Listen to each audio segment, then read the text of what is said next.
Welcome to the Expansive Astrology Podcast, where we look at using astrology beyond the tropes and horoscopes to tune into the natural forces around us and within us, honoring our true nature to craft our future. I'm your host, Melissa, the Self-Care Witch, and I'm here to help you meet your magic. Without further ado, let's begin this week's episode with a tarot reading for the collective. Hello, welcome back. It is Virgo season, officially. I'm so excited. I can't wait to see what Virgo has in store for us. But first things first, let's see what the tarot cards have for us this week.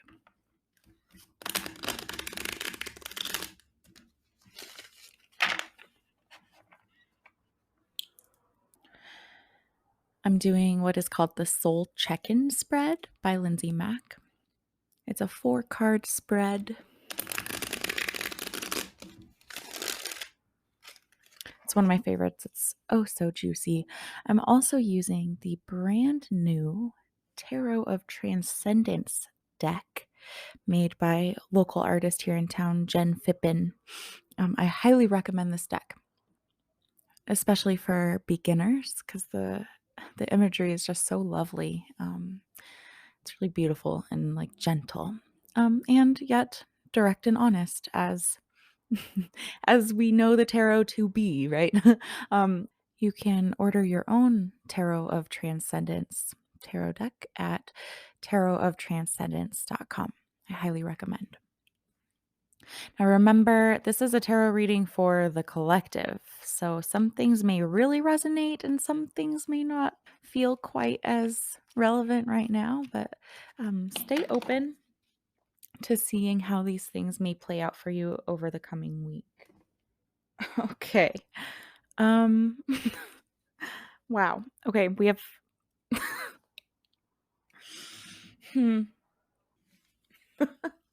Okay, we have 3 pentacles, 3 court pentacle cards. And this is a good example. So let me go on a quick tangent before I unpack the actual reading for you. This is a new deck. I've shuffled it a lot.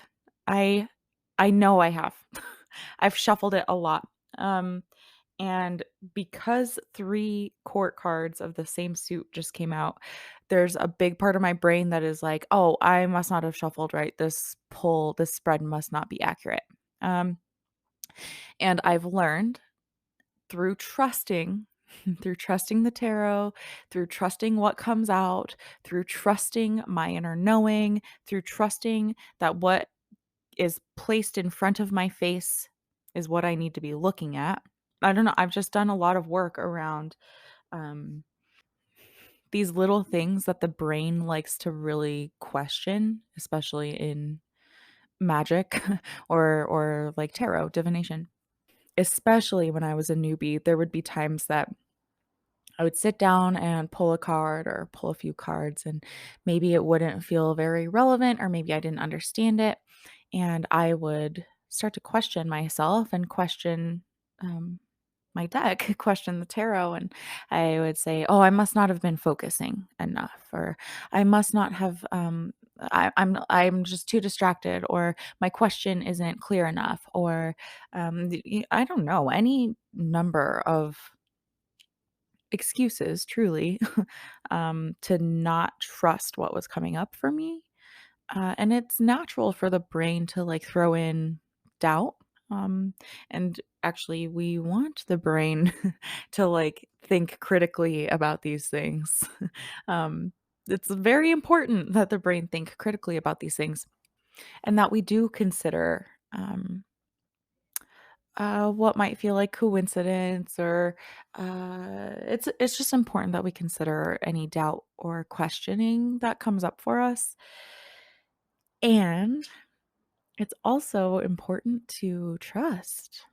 Like, it is really useful, it's very helpful, it's important to do what we call like a drop in or cast a circle or recenter. There's all sorts of different variations of the same thing, but basically it's useful to like center in and focus and like connect with yourself and your body and like your deck and your guides, if that resonates for you.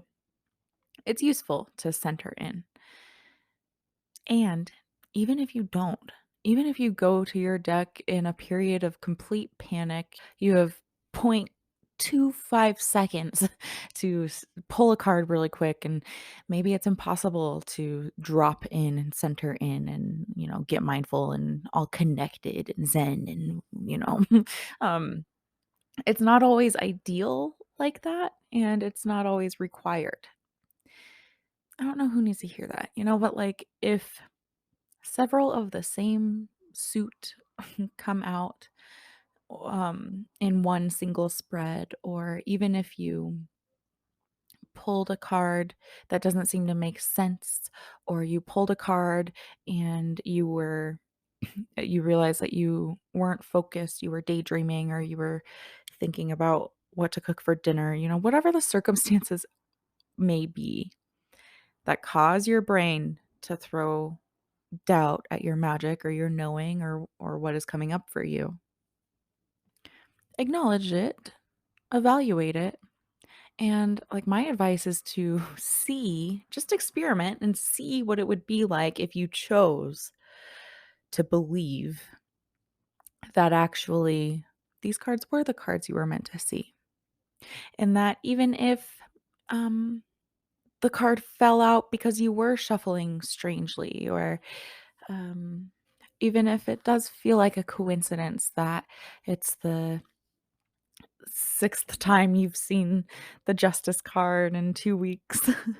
Like, there's a million things that cause our mind to doubt these magical things. Evaluate it, use your critical thinking. I'm not telling you to just ignore that, but then see what it's like to choose to believe the magical thing. So sure, maybe there's a chance that even though I'm like, I know I shuffled this deck really well, like, I know I did. But maybe there's a chance that I didn't shuffle the pentacles quite as well. There's totally a chance, right? But even if that is, like, technically why 3 pentacles came up today, why does that also somehow mean that we aren't meant to have these 3 pentacles in the spread today? What if that, like, what we may call like a human error of maybe not shuffling thoroughly, although I'm gonna assert again that I'm sure I did. Like, who am I to say that the universe doesn't know that, right? Obviously the universe knows that. And the like theory is the working theory, what I like to believe is that the universe knew that I was going to cut the deck in the exact way I cut the deck, and that I was going to choose which pile to pull which cards from. And see, I don't even think all these pentacles came from the same pile. Um so I know they weren't even in a row in the deck. So anyway, I told you this was going to be a tangent. This is a very long-winded way of saying even if the brain has like some sort of logical explanation for it, even if it does appear to be coincidental, even if it does appear to be human error, and the brain might be like, that's not magic. I feel like that's an opportunity to like play with the magic even more. I like to notice when I'm in that kind of doubt and be like, hmm, hmm. Where is this coming from? Like, where, again, like, really analyze the doubt, like, be wise, use critical thought, and whatever the technical circumstances that led us here we are. And I'm going to trust that these 3 cards are the cards that were meant to come out. Anyway, okay. Am I beating a dead horse by this point? I hope I'm making my point clear, because it's not just about. I think it's Rachel Pollack who I first heard this idea from, but um, I really like to consider when I'm like, oh, what a weird coincidence, or oh, that's not magic, that's a coincidence. What if the word coincidence is just another word for magic? It's like, yes, it is magic. It's wonderful, it's magical, it's a mystery, it's mind-blowing that this coincidence or this happenstance, these things just happen to synchronize and align, and our brain likes to be like, "Oh, so that's not magic, it's a coincidence." And I argue, there's no difference. Anyway, long tangent. Let's get into the tarot reading, because we've got a lot for today. I love that all of these pentacles are here, though, as we're really embracing our next earth sign, Virgo. So, present for us is the Knight of Pentacles, supported by the King of Pentacles. So, if Pentacles are the element earth, and the Knights are about how we're moving through the world, and the Kings are about expert, embodied alignment and leadership in the suit. What does this mean for us? And according to Soul Tarot, the Knight of Pentacles is mutable earth, which is Virgo, mutable earth. So, wow, Virgo is present for us, supported by the King of Pentacles. So, the Knight of Pentacles is about how we're moving through the world. The Pentacles are earth. So, our work, our resources, our body, the element of earth and the suit of pentacles is not just about like how we make money, even though the pentacles are like they like look like little coins, right? It's about more than just like money. It's about how we engage with the earth, with our resources, how we as big, expansive, infinite souls, how we cope with and engage with this human experience, how we engage with what is provided to us, how we cultivate what is provided to us, what our resources are, what is around us. So, this card, the Knight of Pentacles and Virgo energy, is about devotion, preparation, divine timing. This knight does not do anything without checking in with his pentacles first. So anytime this card comes up, it's like an invitation to embody that. Can you practice checking in with your soul before doing anything? And I'll repeat that sentiment because that idea comes up in like all of these pentacle court cards.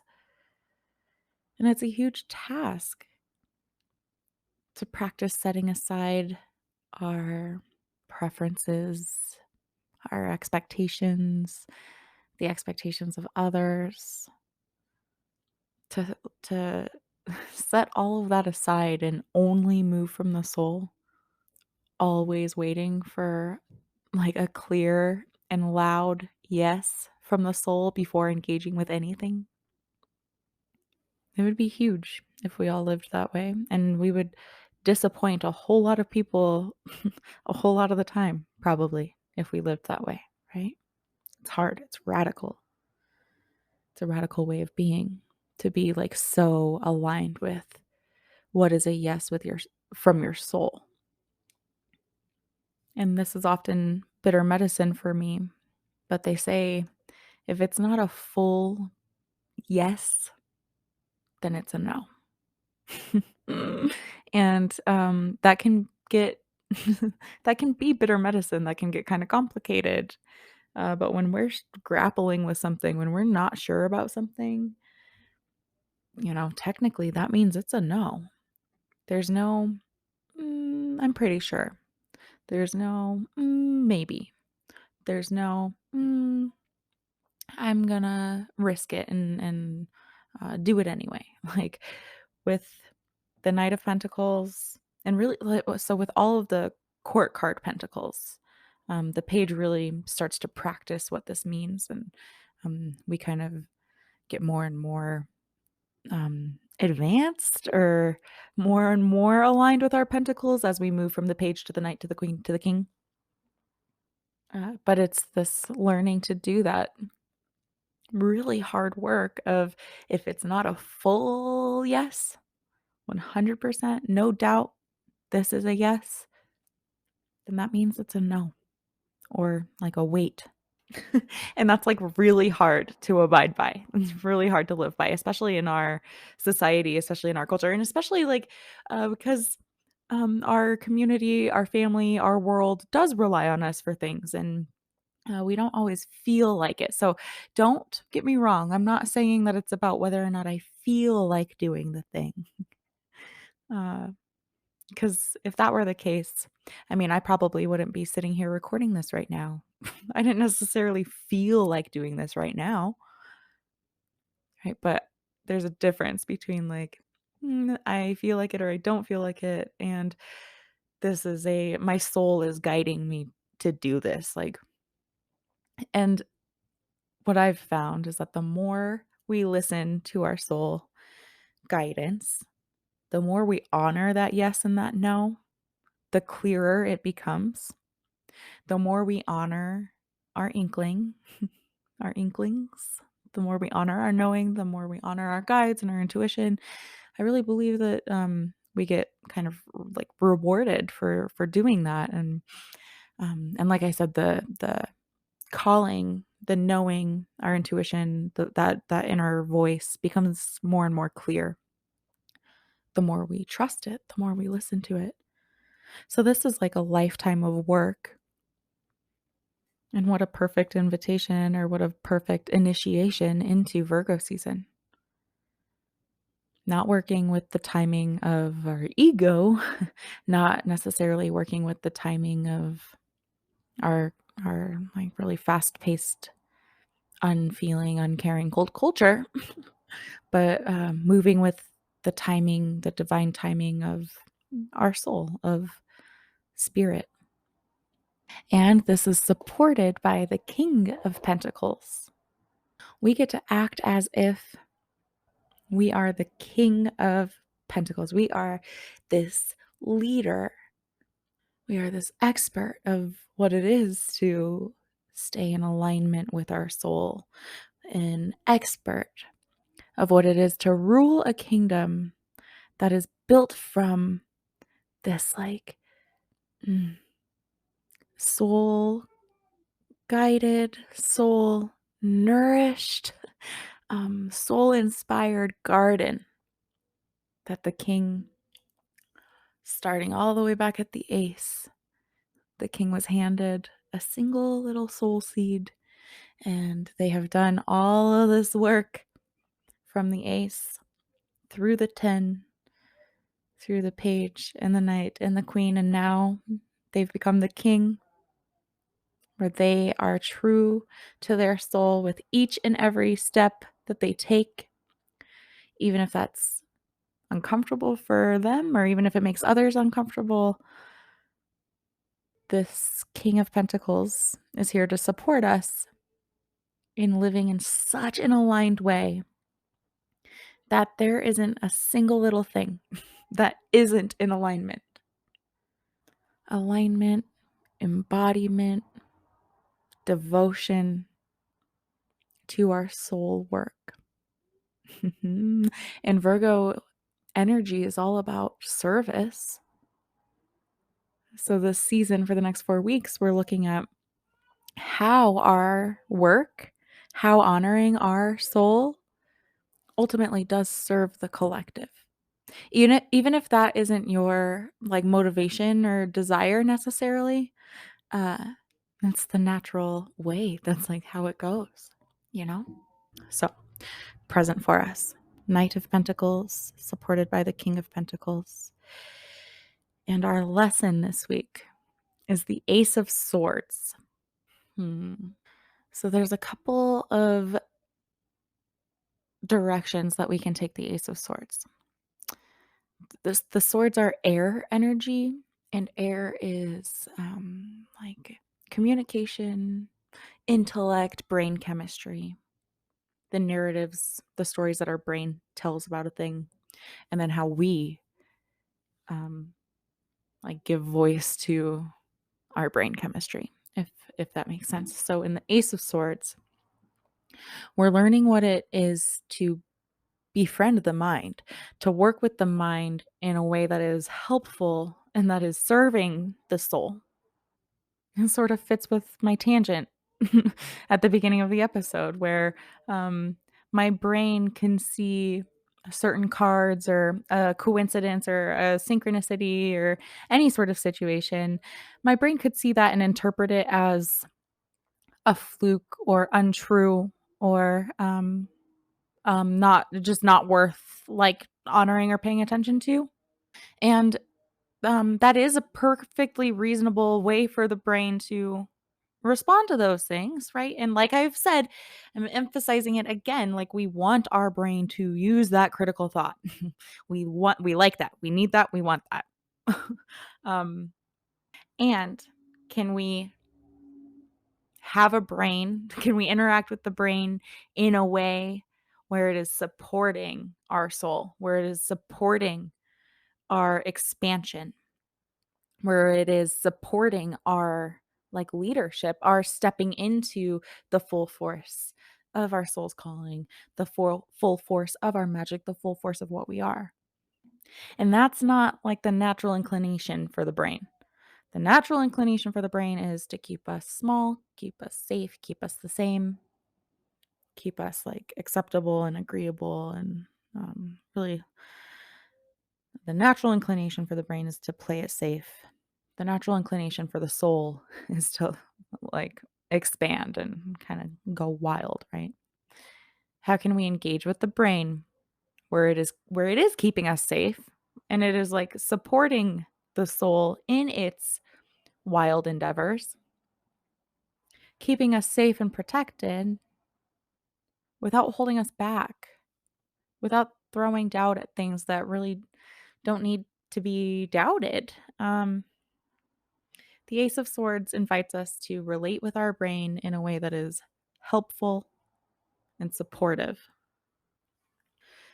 The Suit of Swords takes us on a journey of learning what it means to hear the brain, have a brain and hear the brain, honor the brain, and not necessarily believe everything it says, not necessarily believe every invitation it brings us into. So, with the Ace of Swords, we're being invited to use the mind or use our communication in a new way, in a way that is more honest, empowered, authentic, aligned. We're learning to use the brain to serve our higher calling rather than keep us in survival mode. So, I always say with the lesson of the week that this might mean that we get like spicy opportunities or we might get kind of tested in this area. We might be pulled into like old ways of thinking or just unhelpful ways of thinking, unhelpful ways of expressing ourselves. We're going to get opportunities or lessons around what it is to embrace the Ace of Swords, what it is to embrace a new way of relating with our mind, a new way of using our voice and our tongue, if you will, our message, and making sure that we're doing so in a way that is aligned with our soul work. So, our lesson for the week is inviting us to use the brain in a way that is also in alignment with our pentacles, you know. And given all of that, our anchor for the week is the Queen of Pentacles. So, stay open to those first three cards and how they may play out for you over this week. But what we're invited to do with all of that, what we're invited to really anchor into is the Queen. So, what does it mean to be the Queen of a suit? The last step before the King. Having learned what it is to go from the ace to the 10 and the page and the knight. This queen is that last step before we reach the king. This queen is the really deep, quiet, internal work of the suit before we can really be an aligned leader in the suit. The queens also have a leadership quality, of course, but there's something much more internal about their process. There's something much more quiet about their process. It's like the queens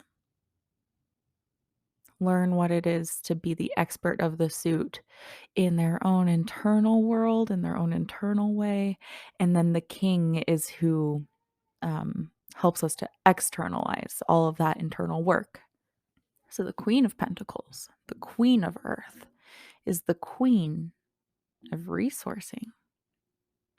She is all about cultivating the ability to tend, to hold space, and to heal.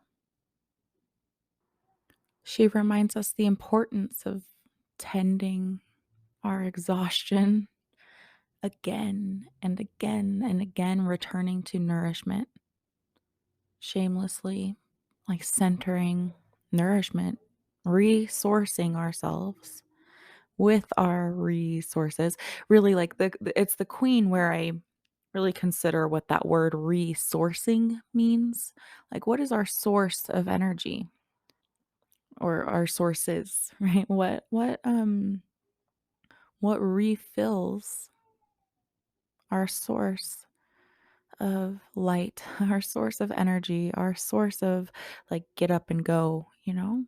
How can we resource ourselves? How can we refill our sources?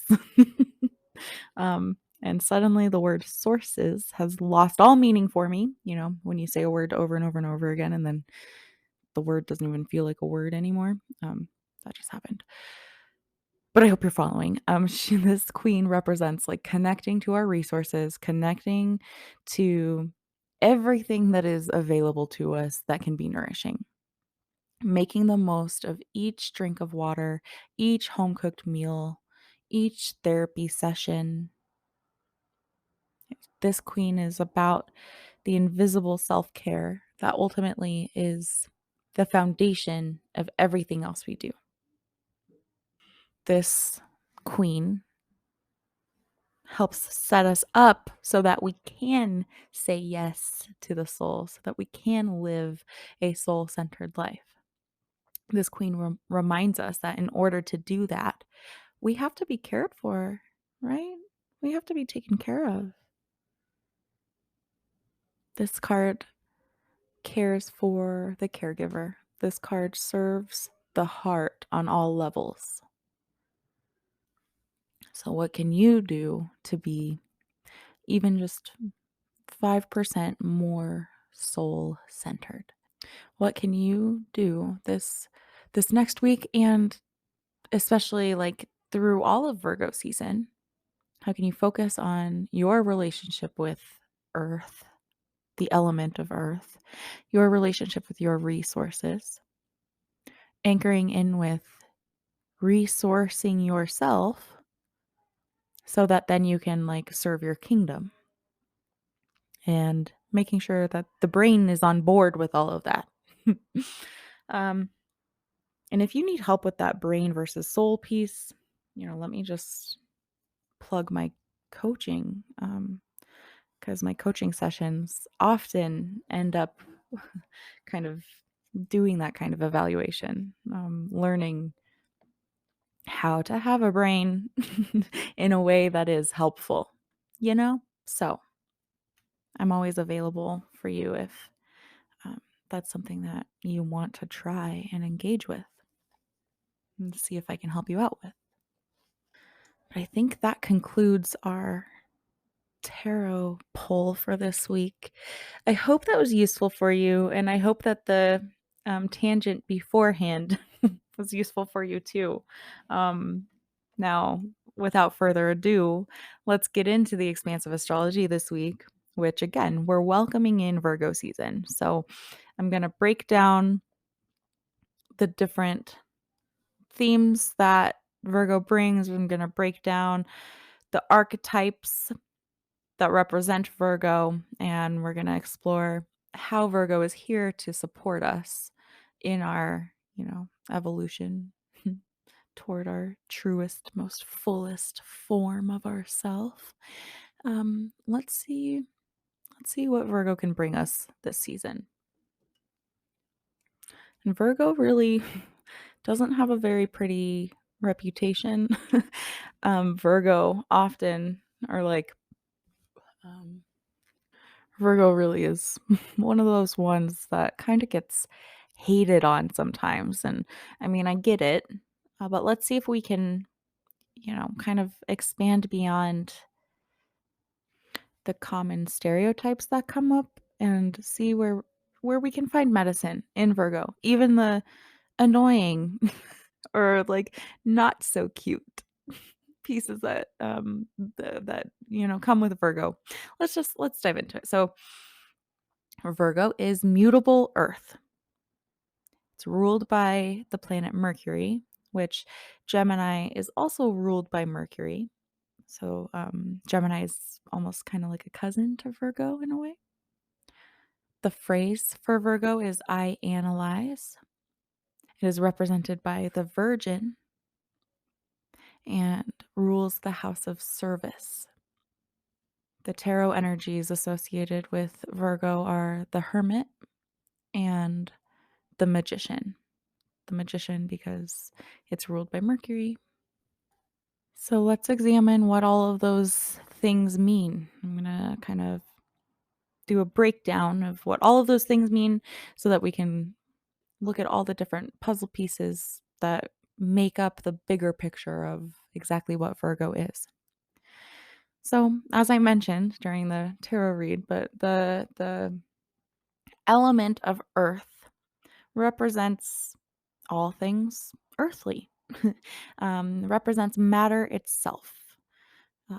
It's our physical bodies, our material possessions, our finances, our routines, our work. So, earth signs are grounding and practical and hardworking. They are interested in creating comfort for us. And like our planet Earth, we always just want to pay attention to how we are utilizing our resources. We want to make sure that we're not over consuming or devastating our resources, utilizing what is available to us wisely. And I think each of the earth signs, in their own unique way, teach us what it really means to do that, to use our resources in a really wise way. Now, being mutable earth means that Virgo has this relationship expression of the element earth. The mutable signs are flexible and resilient. They are adaptive and like willing to embrace change. So Virgo is this movable energy that goes toward service, care, and healing. Virgo is really interested in service, caretaking, and healing, and in any mutable sign.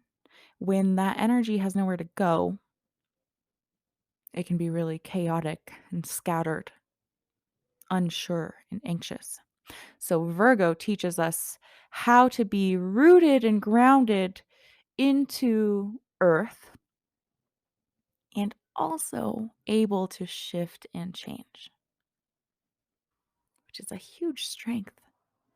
And Virgo's strength of like being analytical really helps to make that mutability wise and intentional. You know what I'm saying? And then we add in Mercury, a little dash of Mercury, which is the planet of communication, the planet of how we think. What am I here to offer, communicate, or do? Mercury has us looking at how we think and how we express our thought processes, which includes our body language. So, Virgo, being mutable earth, ruled by Mercury, all of this combines to make Virgo an expert caretaker, an expert at coming forth with healing, with service. Joanna Woolfolk says the symbol of the Virgin is representative of, quote, purity of motive, modesty, industriousness, and service of oneself and one's talents toward helping others. The Virgin is usually pictured holding a sheaf of wheat that symbolizes the utilization of ideas and skills to benefit and nourish the world. Unquote. The Virgo Virgin is often shown holding the harvested wheat to symbolize Virgo's ability to take care of what has been sown and harvest that into something practical and beneficial. It's Virgo has this ability to take what is known and the skills and materials at hand to create something more. Ruling the sixth house of service, we're looking at our life's work. We're looking at and our health. So similarly to how the pentacles and the earth sign aren't just about like our money and our work and our material possessions, but it's also about our body, our physical body, our health. The sixth house is what helps us determine how we handle shortcomings, how we heal ourselves so that we may realize our potential and be of service to the world in like the most sacred and divine of ways. I say this a lot, but that phrase, that idea of like, show me your wounding, I'll show you your purpose. Virgo knows what that means intimately. And in the sixth house, we are developing a responsible and conscientious relationship with our work and with our health. So, empowered Virgo, Virgo in its most aligned, magical, powerful expression of self is practical, detail oriented, and hardworking. It's precise, conscientious, and careful. It's like a perfectionist, but there's a slippery slope with perfectionism, right? Usually we talk about perfectionism and it's like kind of a harmful, negative thing. Or I think Virgo has a way of embodying that kind of precision, that kind of care, that integrity, the analytical, detail oriented, like responsible way of being that can kind of lend to perfectionism. And that can be a really wonderful strength, or it can be totally crippling and contractive and stop you in your tracks, right? So it's all about that empowered expression of these things, right? But Virgo, in its most empowered expression, is systematic, intentional. It's the caretaker, devotion, devotion, devotion, devotion. Virgo is interested in self improvement and responsibility and humility and integrity. And when we talk about like devotion to service, it, this doesn't just apply to like, I don't know, this doesn't mean all Virgos want to be a social worker or an accountant, right? You can be a painter or a stay at home mother or a barista. You know, you can be of service without, like, having an interest in serving, if that I guess if that makes sense.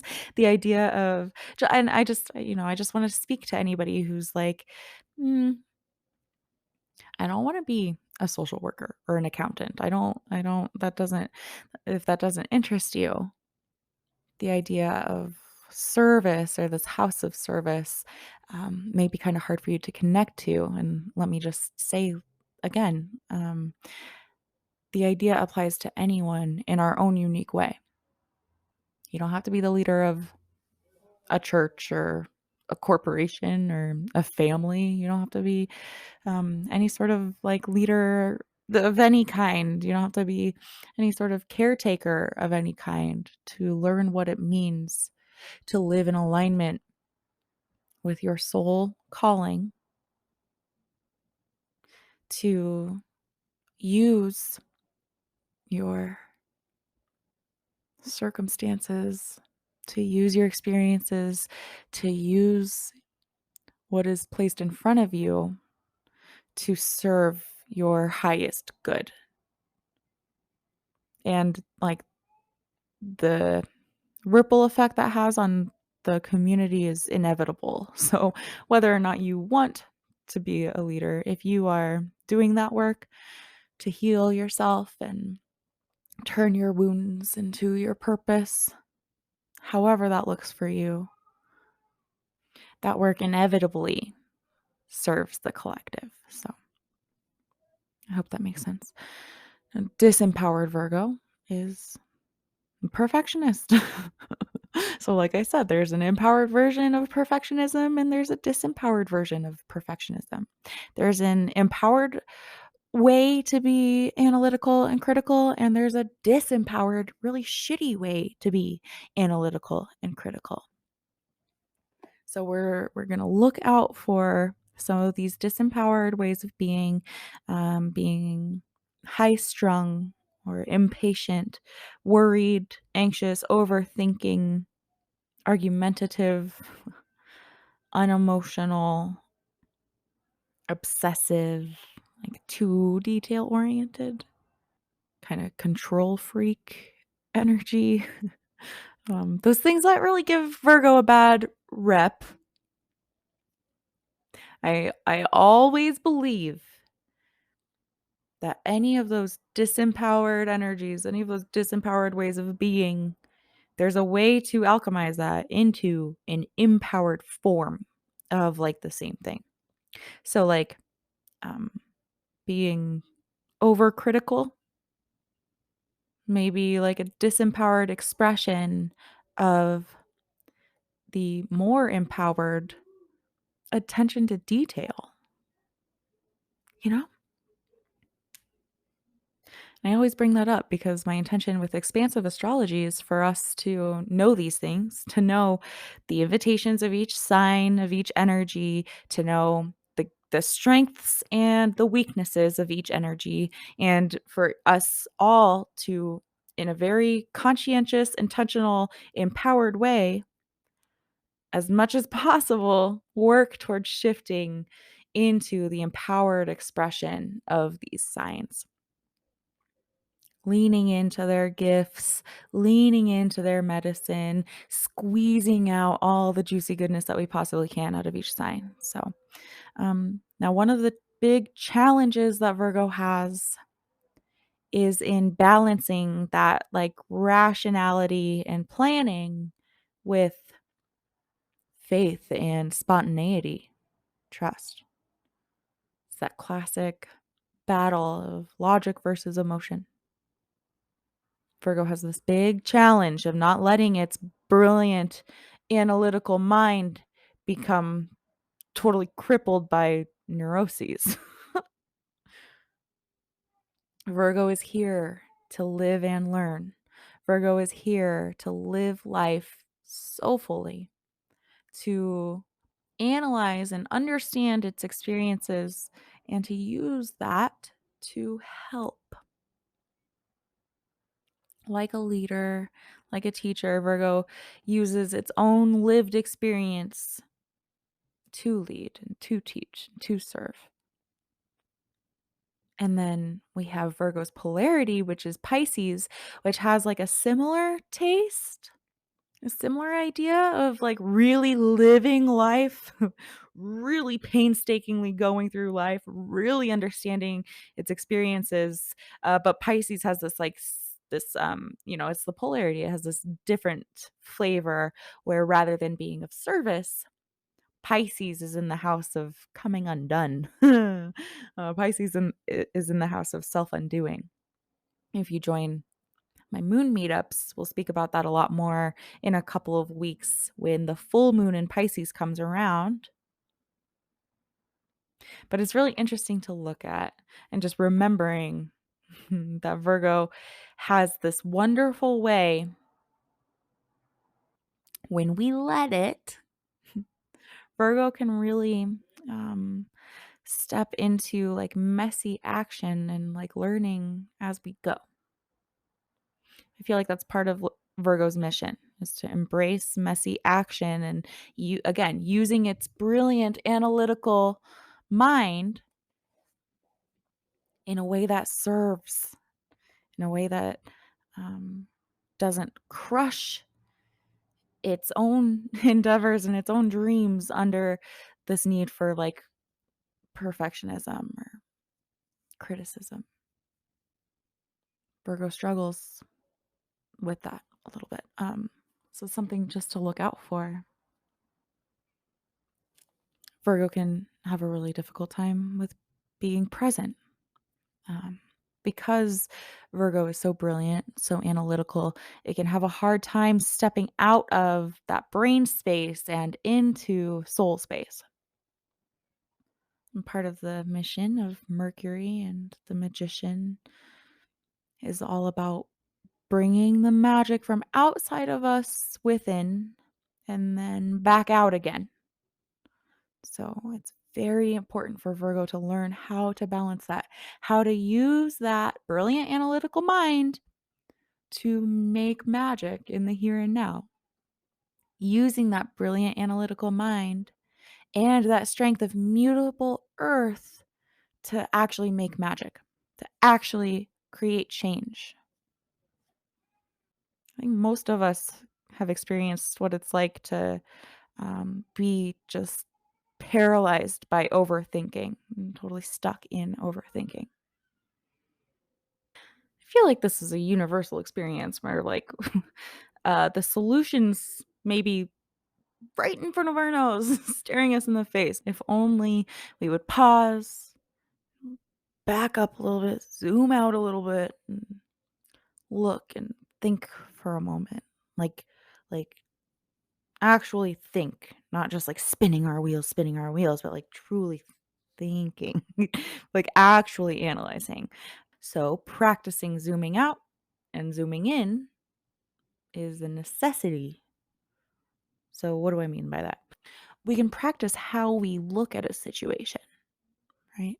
And I picture it like this. When we're zooming out, we're better able to get the whole picture. So it's like we're the news helicopter flying up above the scene of the car chase. The news helicopter can get the whole view of the whole situation, all the moving parts. And we need that. That's really useful.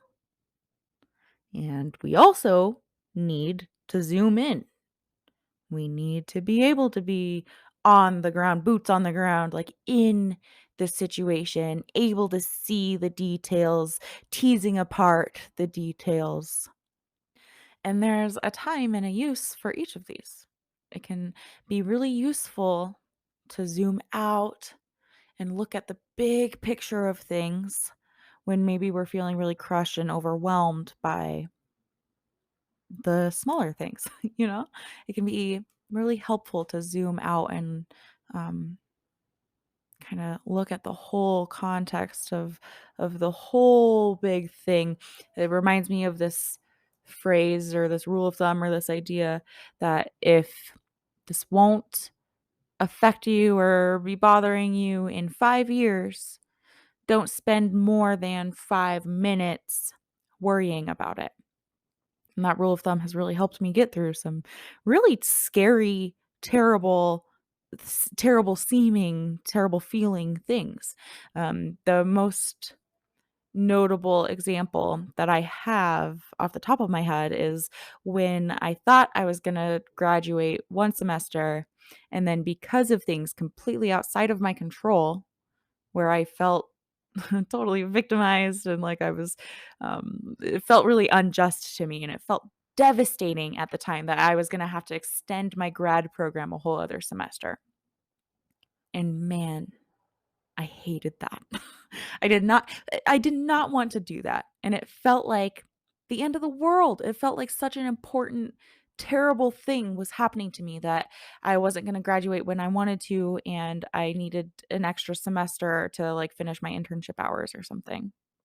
I don't even remember the details at this point, and at the time, it was so scary. It was totally devastating, and I somehow maybe heard that phrase or just remembered, like, and I thought about it 5 years from now, 5 years after graduating, I'll be and how many years has it been? Whoa, it's almost been 5 years. This December will be 5 years since I graduated, so that's kind of funny that I'm talking about it now. Um, but I had this realization that 5 years from now I will be working.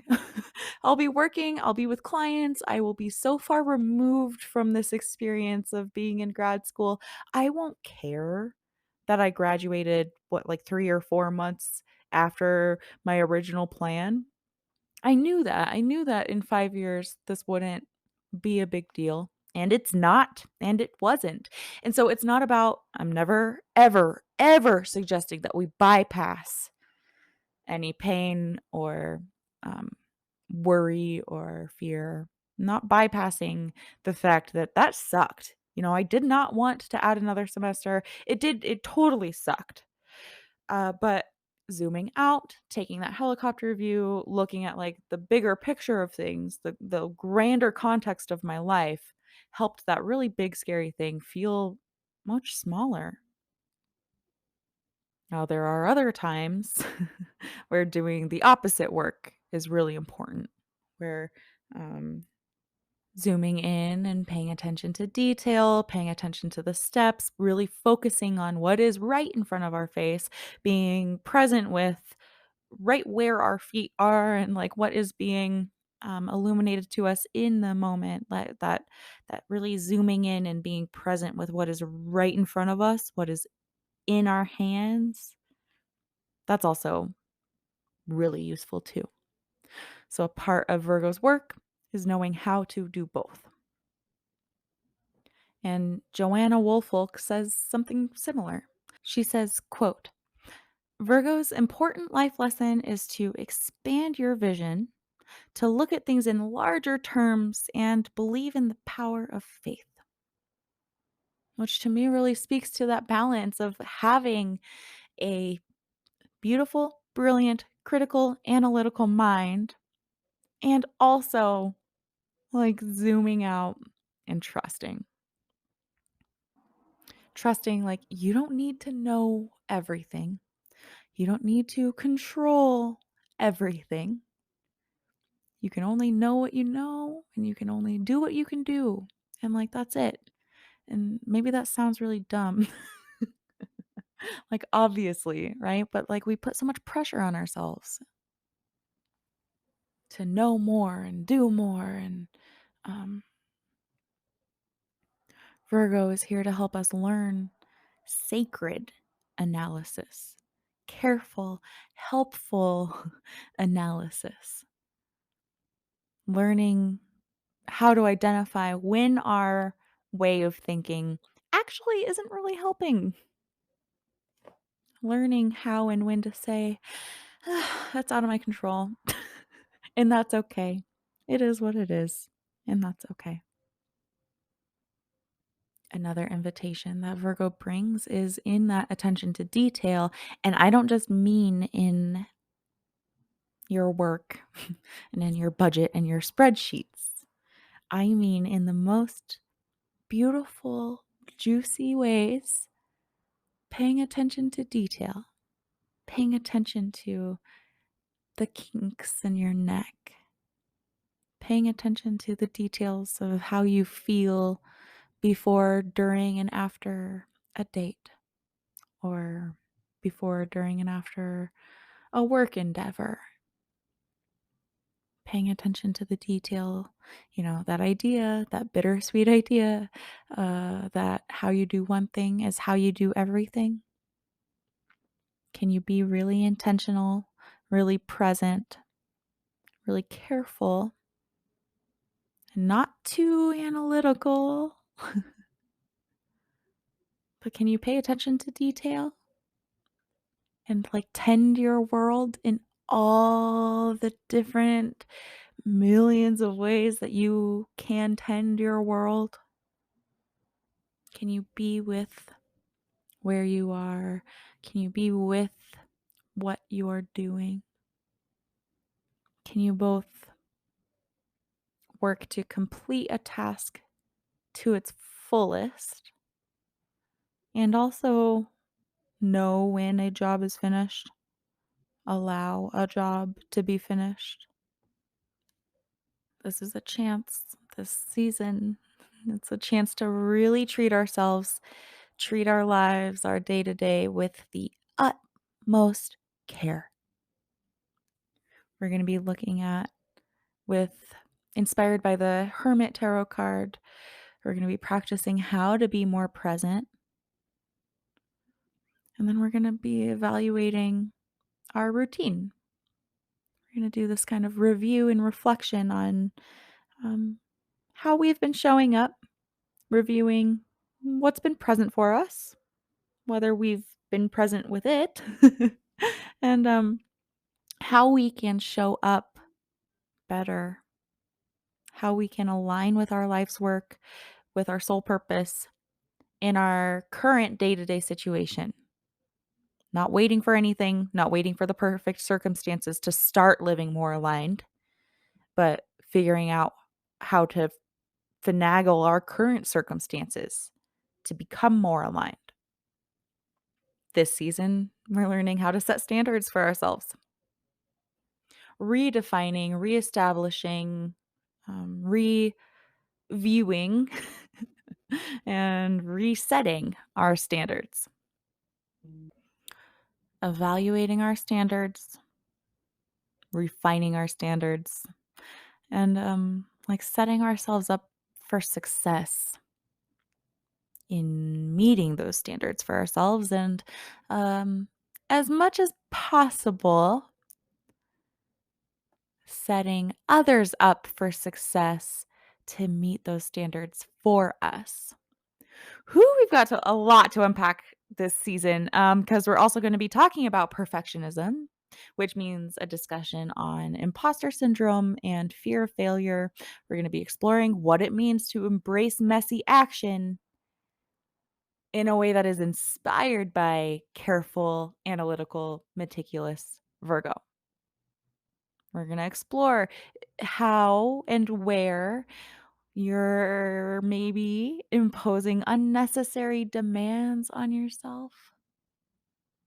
And like I shared last week, if you caught that, Virgo season, I like to introduce a little DBT into the mix, a little dialectical behavioral therapy. We're looking at wise mind and mindfulness, looking at like radical acceptance and non-judgmental stance.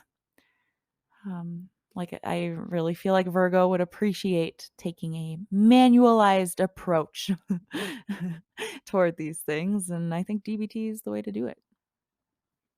So here are some things to ask yourself as we embrace this first week of Virgo season. First, what do you think your life's purpose is? What is your medicine? How do you nourish the world? Next, I want you to consider where your standards are. And we're going to break this down more and more as the season unfolds, but just kind of doing this evaluation of where are your standards set? And that can mean a million different things. And I'm leaving it kind of vague or broad on purpose. Like whatever that needs to mean for you when I say standards, what does that mean for you and where are they? um, This could be in your work, it could be in your dating life, it could be the standards you set for your body, what you put into your body, how you use your body, the standards you set for dating, who you speak to and how, who you let speak to you and how, the standards you set for your work and the work that you put into the world, whether it's like paid work or creative work. Like, what are your standards for your time, your money? Um, Again, the way that you speak with others and the way that you allow others to speak to you. Um, I at first intended to keep that broad so that you could fill in the blank, and then I offered a whole bunch of fill in the blanks for you. So either way, evaluating where your standards are in all sorts of different areas. And let's just kind of start with that. Starting with an evaluation. Um, Considering where maybe we can tighten up on some things and maybe we need to pay closer attention to other things, or maybe some boundaries or standards are kind of expired or old and we can reevaluate some things. But that is part of the medicine of this season. um, I also want you to consider where you may be imposing unnecessary demands on yourself, where you may be expecting perfection or expecting some sort of unfair, I don't know, just making sure that your demands on yourself and others, right? But like, let's start with you. Making sure that you're not expecting like superhuman levels of perfection and productivity. Be really careful about that. And also looking at how willing and able you are to be present with what is, to be present with where your feet are, what your hands are doing, and how you can like make the most magic out of where you are and what your hands are doing. We'll speak much more on that next week. But for now, that's all I have for you for the expansive astrology. I hope this feels like a good introduction into Virgo season. Like I've expressed, we have a lot more to unpack over the coming few weeks. But before I go, here is this week's astrological forecast. All of these times are in Eastern Daylight Time, and this is just some of the more major transits that are happening over the week to come, as well as the times that the moon will be void of course. My recommendation is not that you overly structure your life around these things, but rather that you maybe plug them into your calendar, maybe keep a list. You can check on it each morning and just see what's happening. This list is printed in the show notes. Um, but kind of just noticing what happens for you during these times, or just noticing what's going on in the stars and seeing if there's an impact on your life. And if nothing else, I I really like using the moon being void of course as almost an excuse. I'll say it. It's an excuse for me to be extra mindful and a little more slow and a little more forgiving with myself and others. So, again, emphasizing not overly structuring your life around these things, but rather paying attention and using them to kind of inform you. So, starting with Wednesday, the 24th, Uranus goes retrograde and the moon is void of course early in the morning, starting at 5:40 a.m. until it enters Leo at 9:09 a.m. On Thursday, the 25th, Mercury enters Libra at 9:03 p.m. On Friday, the 26th, the moon is void of course from 2:55 a.m. until it enters Virgo at 8:25 p.m. I'm going to double check that because that's a really long time. Yeah, wow. So that's interesting. That is what it says. That the moon will be void of course pretty much all day long on the 26th. And then we have a new moon on early Saturday, the 27th at 4:17 a.m. New moon in Virgo, Saturday, the 27th, bright and early in the morning. The new moon of each season is this perfect, perfect opportunity to really be with the energy of the season and to set your intentions on what you want Virgo to bring you, not only over the next 4 weeks, but also like 6 months from now when we have a full moon in Virgo in like March during Pisces season. What seeds do you want to plant that are inspired by Virgo that you can, foster and nourish over the next couple of weeks? I love it. And then Sunday, the 28th, the moon is void of course from 11:08 p.m. until it enters Libra on Monday, the 29th at 5:45 a.m. Our next moon meetup is September 4th in preparation for the full moon in Pisces that I mentioned earlier. I'd love to see you at a moon meetup. You can find more information on my website. And if you're local in Old Town Fort Collins, you can always drop in. I'd love to have you. I will see you here next week for a discussion on Virgo's gift of sacred timing. Until then, thank you so much for being here. I'm wishing you a really happy first week of Virgo season. Really anchor in with that Queen of Pentacles energy. And until next time, take care. Bye. Now, before you go, let me keep your ear for just a moment. This week's episode is brought to you by www.theselfcarewitch.com, my bread and butter, where you can find more information on my current courses, offerings, and other fun ways to connect with myself and yourself. If you enjoyed this episode and you dig what I'm doing here, please subscribe to the podcast, rate it, and leave a review. It helps so much. And if you'd like to connect with me, head to theselfcarewitch.com. I'd truly love to hear from you. Until next time, take care.